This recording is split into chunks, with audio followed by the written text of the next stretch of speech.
Hello world, it's Dave. I got another working at school video for you here. Today was an interesting day. Just one of these ones where you go in not totally knowing what to expect because I knew that I hadn't designed the lesson plans for today and it was going to be solely conducted by the teachers that I was with, and so kind of relying on them having a good plan in place, which I should. I mean, they're quite good, but you never know. You never know exactly how it's going to go because you didn't do it yourself. Uh, so one of the classes was pretty good. It was cool. We just been practicing a conversation at a restaurant, how you would order things, and then groups went up today, and each pair would then present in front of the class their conversation that they had kind of the dialogue they had created, which was pretty cool. And that was for one grade level that I had. But then I had the younger grade level to work with, the grade ones, which I believe are grade sevens if you were in Canada, to give you a point of reference. And they're a lot of fun. I've talked about this before, that the younger they are, and I imagine then going down into elementary school, they're more impressionable. They don't know what it is to care so much about social stuff, and they just are a little more themselves as a result of that, strangely enough. And we did some real simple stuff. It was just going through how to use the word which, not which that you burn at a stake wrongly, but which one, you would say, which pencil case do you like? And you would say this one or that one, and then, prompting the students to make a choice between the two items or whatever it is, and practicing with the dialogue and stuff. Really, really basic stuff. But then the teacher at the end said one of the things that she wanted to do, a great way for kids to learn is through music. I agree with this. And one of the simplest songs or groups that they can learn from is the Beatles. The Beatles is very, very popular in Japan, like it is all over the world. You got these real basic, great melodies that people can enjoy, but then it's crazy when you look at some of these lyrics, and I'm sure a lot of people know this, being at all familiar with the Beatles. They're just really, really simple. So the song chosen to teach these kids in grade one today was Hello, Goodbye. And I'd never really looked directly at the lyrics before. And it was funny. I mean, it's simple as an understatement. It's just, I don't know why you say goodbye, I say hello. It's really simple. It's like repeating hello and goodbye. So really accessible.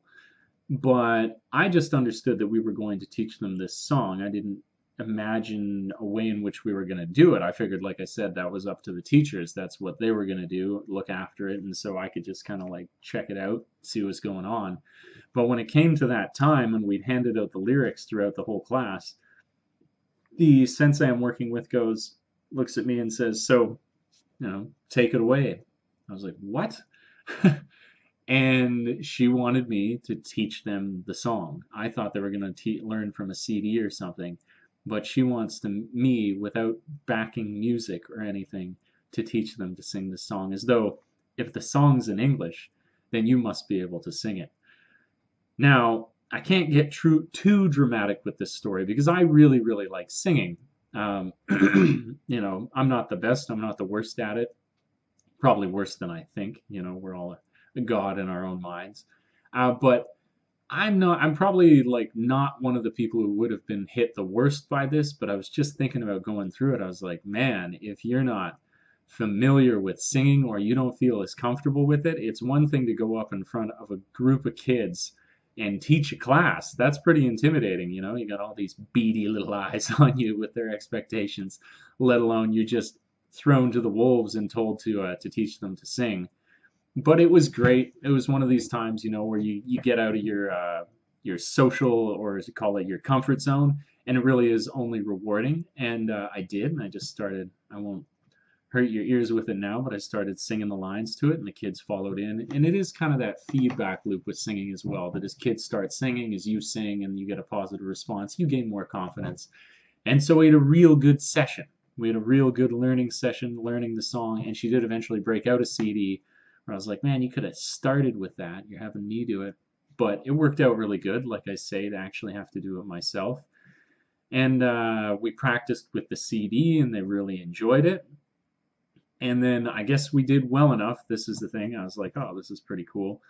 She came up to me later and she said, this is the sensei post class, says, are you free a little bit later? Which is really a polite question because she's the one who writes my schedule for the day. So she's well aware that I do not have any classes any longer in the afternoon. But if I want to, I can say to her, because I'm not officially scheduled, that, yeah, I've got to do something, whether it's planned for my next school or something like that. But I said, no, well, like, I'm not terribly busy. What's going on? And she said that the classroom next to us, the same grade level, but a separate class, had said that they heard the singing and they liked it so much that they wanted to learn the song too. And so she asked if I would accompany her for the final period and then teach the lesson again and then teach them the song. And so I was like, oh, screw it, I'll do it. This could be fun. It was fun the first class, and now got my feet wet. I'm feeling a little more confident, and it really is crazy. I guess I've talked about kids are kids. That's another video where you got to appreciate the sort of individuals that you're dealing with. But I don't think I've stressed enough the individuality of all the kids. You get this. You definitely get your blinders on a little bit when you teach these classes as to just like the school and the students at the school become like a mass, especially when you're starting. It's just like one huge ego mass. It is the students, and you don't really think about them as much as them being individuals.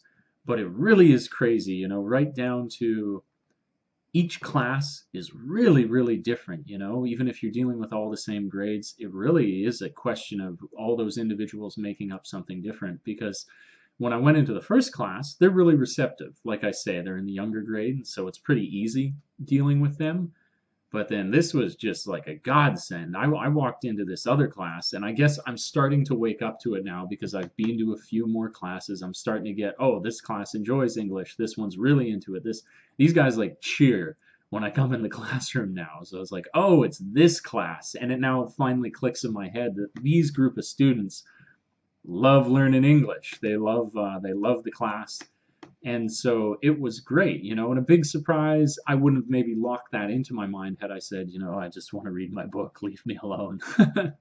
But I went in, was incredibly, like, humblingly, I'm making words all the time here.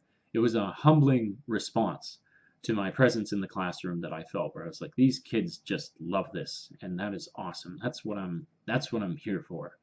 I'm here to help kids who are less inclined. Those are the greater challenges. But hey, it doesn't have to be all climbing a mountain. If you walk into a class and one of them loves you, well, hell, just enjoy that for what it is. And that's really what they seem to be. And so we're building small. We're starting with hello, goodbye. But I was talking to the sensei about, we could go bigger than this. We could go to Hey Jude, maybe. Hey Jude would be a good one. So many Beatles songs, really simple melodies and simple lyrics that you could teach to the kids. This is another funny thing. I've talked to people about this before outside of my videos a bit. It's just weird how accessible these lyrics are, and learning of the Beatles in Japan, where you'll go in for a karaoke night, which will often happen on a couple of the school party nights. They'll follow it up with karaoke, which is awesome. Everybody gets a few drinks in them, loosens up. And you go from talking with these people who have incredibly broken English, some of them very good, there's a wide array, but the vast majority are learning English like I'm learning Japanese. And it'll come to a Beatles song, and then you'll see this person transform from not being able to speak, more than like 10 words of English to like perfect pronunciation and immediate recall of every single word in the song. It just shows the impact that music can have on people, and the time that they'll dedicate to learning it. And like I say, all these different aspects of the Beatles that make them particularly good to learn for the Japanese. But pretty crazy, pretty funny. Somebody can't say a word of English, and then suddenly they're singing Hey Jude, no problem, perfect. So that was a pretty cool day. I just wanted to make a video on it again, kind of surrounding the spontaneity of it. You're not knowing what you're going to do, then they're asking you to sing a cappella in the classroom, to you're doing well enough that then they're inviting you into another class, and it's great. The adventure unplanned for is often the best.